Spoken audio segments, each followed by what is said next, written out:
Assalomu alaykum. Ko'rinmas dunyo kanalimizga xush kelibsiz. Tana bu ko'rinadigan qalb, qalb esa bu ko'rinmas tanadir. Butun olam energiya maydoni va inson ham mana shu energiya bilan uzviy bog'langan umumiy maydonning ahamiyatli ishtirokchisi. Ishtirokchisi bo'lganda ham murakkab energiya va ma'lumot tuzilmasi sifatida butun borliq olam bilan birgalikda hamkorlik qiladi. Shunday ekan, demak barcha insonning olam bilan bog'laydigan mexanizmi mavjud va bu mexanizm uning asl mohiyati. Va ehtimol har bir inson uchun hozirgi kunda eng dolzarb vazifa tashqi dunyoni o'zgartirish emas, balki bu dunyo qanday bo'lishi kerakligini allaqachon biladigan asl mohiyati darajasi bilan qayta bog'lanish. O'z vaqtida Jaloliddin Rumiy bu borada shunday aytib o'tgandi: kecha men aqlli edim va dunyoni o'zgartirmoqchi edim. Bugun men donoman va o'zimni o'zgartirishni boshlayman. Va bugungi efir ana shu eng yaqin yo'ldoshimiz haqida, oliy men yoki asl mohiyatimiz hamda shu asl mohiyatimiz bilan bo'lgan aloqamiz haqida bo'ladi. Endi asl mohiyatimiz o'zi nima? Oddiy qilib aytganda, bu insonning eng dono, eng xotirjam va ajralmas qismi. Ya'ni bu intuitsiyamiz darajasi. Oliy tanalar haqidagi eshituvlarimizda ham yodga olingan budhi yoki intuitiv aql, yuqori intellekt qatlami. Bu shunchaki ongimiz muayyan darajasi va u darajada allaqachon hamma savollarga javoblar mavjud. Insonning asl mohiyati yuqori tebranish darajasida mavjud bo'lib, insonning moddiy dunyodagi ongidan bir qator oraliq qatlamlar bilan ajralib turadi. Mana shu oraliqlardan o'tgan yuqori darajadagi har qanday impuls energiyaning zichligi oshishi bilan asta-sekin o'z sifatini, sofligini yo'qotadi. Va ahamiyatli joyi shundaki, agar insonning ongi rivojlanmagan bo'lsa, har xil e'tiqodlar bilan, ishonchlar bilan cheklangan bo'lsa, bunday odam o'z asl mohiyatidan kelayotgan xabarlarni umuman idrok eta olmaydi. Lekin rivojga intilayotgan va ongli ravishda oliy mohiyati bilan aloqani mukammalroq qilishga intilayotgan inson o'z energiyasining tebranish darajasini asta-sekin oshirib borgani sababli asl manba, o'sha asl mohiyat impulslarini aniqroq va borgan sari sofligicha xabarlarni qabul qilishni boshlaydi. Mana hamma o'z hayotida u yoki bu qaror mantiqiy dalillarsiz o'zidan o'zi to'g'ri his qilingan paytlarni boshdan kechirgan. To'satdan aniqlik kelgan bir paytlarni. Tashqi olamda notinch, muammolar, noaniqlik bo'lishi mumkin, lekin ichimizda baribir tinch bo'lgan paytlarni. Yoki misol uchun, to'satdan ilhomni his qilib, bu ko'tarinki kayfiyat energiyasida yengillik bilan qandaydir niyatni amalga oshirganmiz. Yoki xuddi bir oqimga kirganday bo'lib, hammasi o'z-o'zidan hal bo'lgan, kerakli odamlar o'z vaqtida kelgan, kerakli voqea, hodisalar qandaydir yengil sodir bo'lgan paytlarni ham boshdan kechirganmiz. Aynan mana shunday sharoitlar, holatlar aslida shu asl mohiyatimiz bilan tabiiy aloqada bo'lgan holatlar hisoblanadi. Bu degani oddiy hayotda hamma inson oliy mohiyati bilan doimiy aloqada. Masala faqatgina bu aloqani ongli va sifatli qilishda. Endi savol tug'iladi: nimaga o'zi har doim shunday emas? Nimaga biz oliy mohiyatimizni ko'pincha eshitmaymiz yoki eshitganda ham noto'g'ri tushunamiz? Gap shundaki, hammamiz bu dunyoda niqobda. Oddiy qilib aytganda esa boshimizda aqlda yashayapmiz.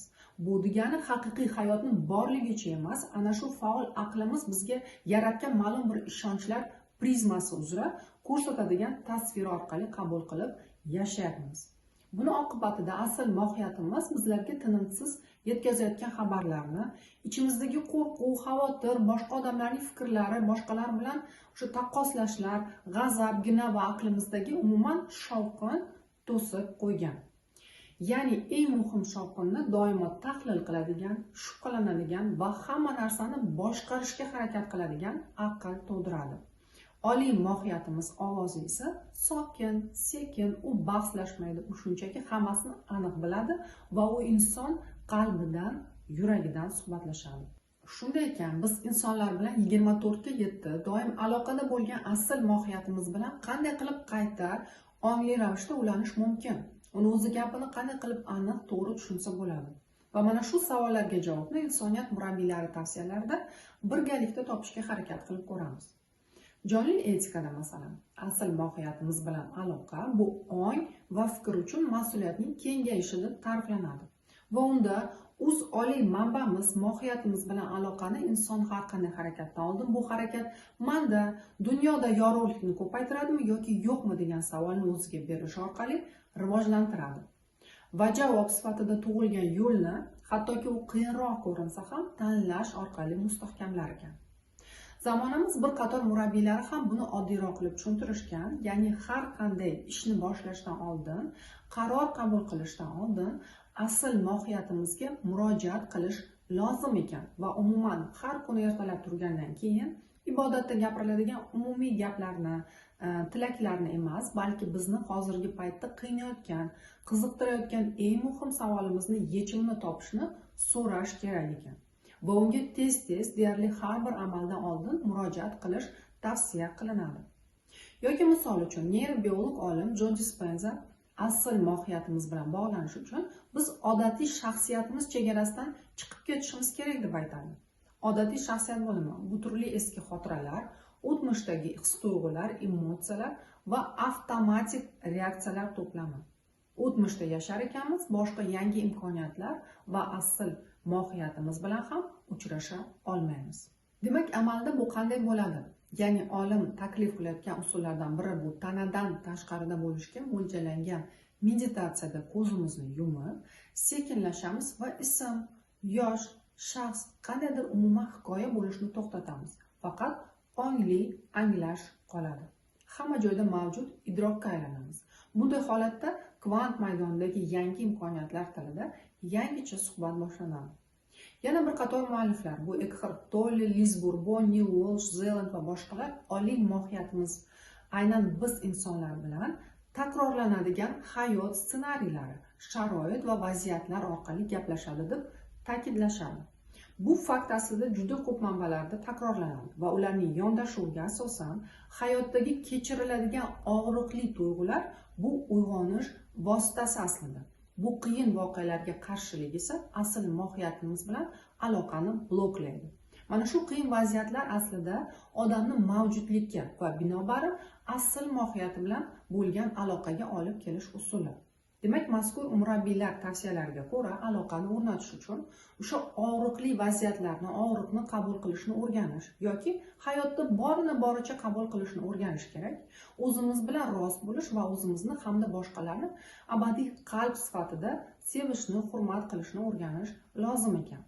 Bu jarayonlar ortida insonning o'zini bilish, tuyg'ularni anglash holatlari ro'y beradi. Oddiy hayotda bu qanday kechadi? Masalan, tark etilgan ko'ngil jarohatini olaylik. Darvoqe, o'zbek millatiga juda mansub jarohat. Va mana shu jarohatning eng katta qo'rquvi bu yolg'izlik tuyg'usi. Bu degani, bu ko'ngil jarohati bilan yashayotgan insonlarda toki ular bu qo'rquvni ongli anglamaguncha, ko'pincha ular yolg'iz qoladigan vaziyatlar tez-tez sodir bo'ladi hayotlarida. Yodga olamiz, har qanday jarohat ko'pincha o'tgan hayotlardan yechilmay qolib ketgan emotsional muammo bo'ladi. Misol uchun, bola yaqinda dunyoga kelgan, onasi esa ishga vaqtli chiqib ketadi. Bolani kimgadir qarab turish uchun tashlab ketishadi. Yoki emotsional sovuqqon ota yoki ona. Yana yosh bolaning tug'ilishi va birinchi farzandning bee'tibor qoldirilishi va minglab hokazo vaziyatlar. Va mana shunday vaziyatlarning birida, ya'ni agar shunday odamni yana tashlab ketishsa, odatda ongsiz yashaydigan qalb egasi yolg'izlikdan qo'rqqani uchun ham har qanday holatda ham o'sha bor munosabatlarni ushlab turishga urinadi. Ya'ni, masalan, yolg'onchi do'stiga, agressiv umr yo'ldoshiga, izzatni bilmaydigan ishdagi rahbarga bog'lanib yashaydi. Bu degani o'z asl mohiyati bilan aloqasini, ichki kuchini boshqa har kim bilan bo'ladigan aloqaga, munosabatlarga almashtiryapti. Xuddi shunday xiyonat ko'ngil jarohati o'z asl mohiyati bilan aloqasini tashqi moddiy narsalar bilan bog'liqlikka, masalan, pulga, mansabga, tashqi kuch ifodalariga almashtiradi.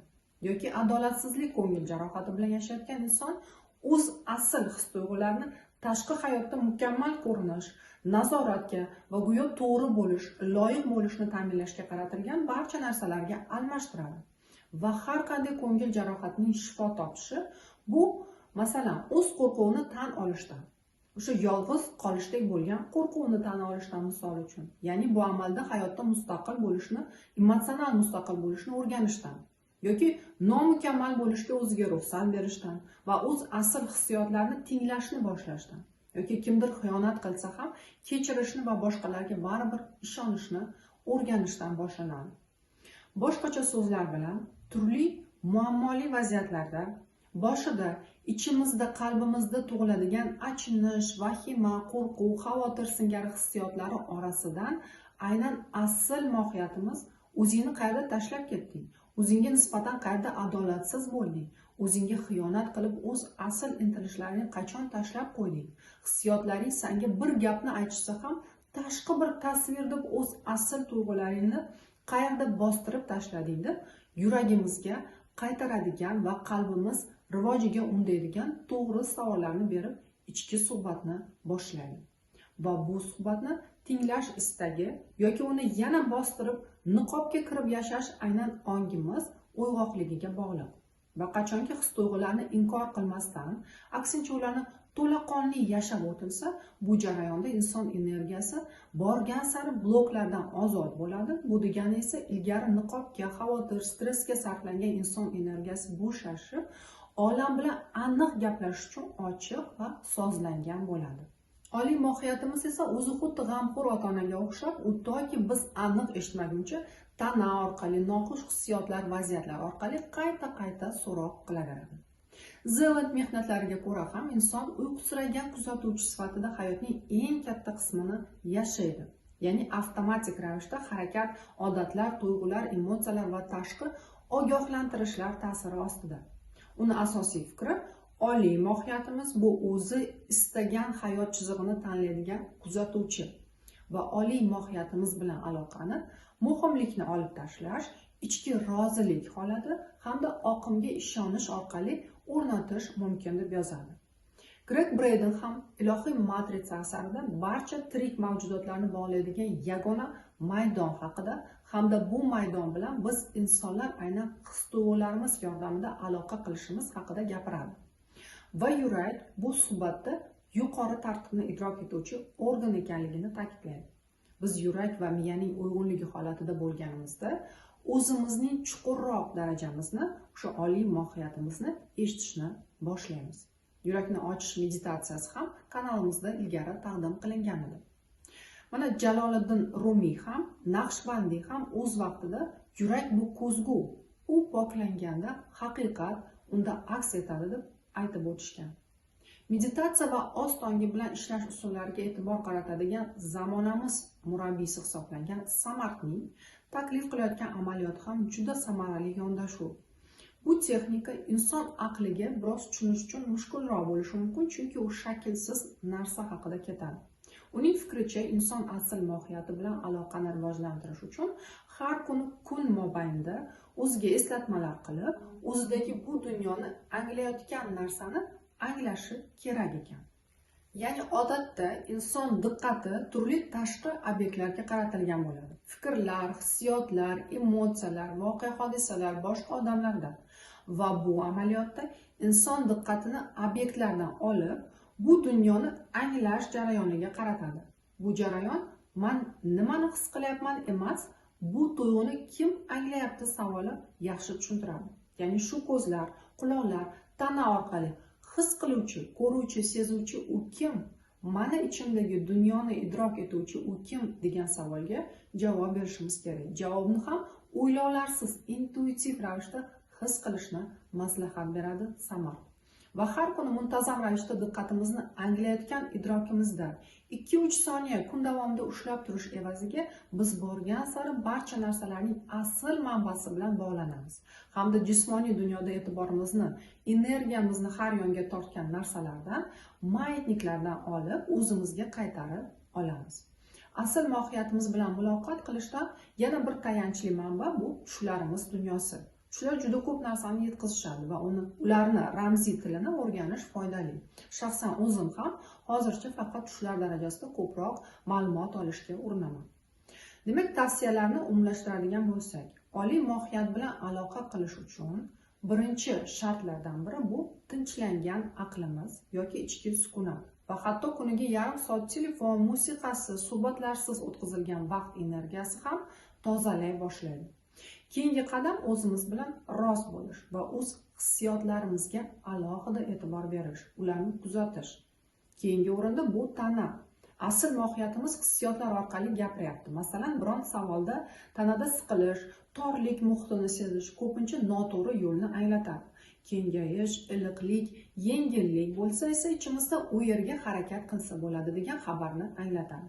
Ya'ni tanamiz turli sharoitlarda o'zini qanday sezishiga, yuragimiz chuqur izhorlariga, takrorlanadigan turli hayotiy vaziyatlarga, olamga savol berilgandan keyin turli belgilarga alohida diqqatimizni qaratishimiz lozim.